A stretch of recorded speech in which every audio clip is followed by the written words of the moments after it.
How to give a modern look to your kitchen. It's quite possible to turn your kitchen into a unique food theater. All you need is to get the area well renovated and designed. You can easily give your kitchen a modern look by discovering the right steps to take.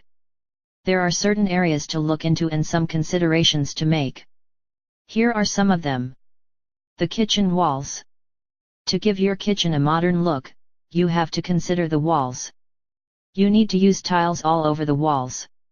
Painting is never a good idea since the paint can easily wear out or get discolored with time. There are several kinds of tiles you can use on your kitchen walls. You can go for the white or colored types. There are also the flower types. You simply choose the best tile product that will suit your kitchen.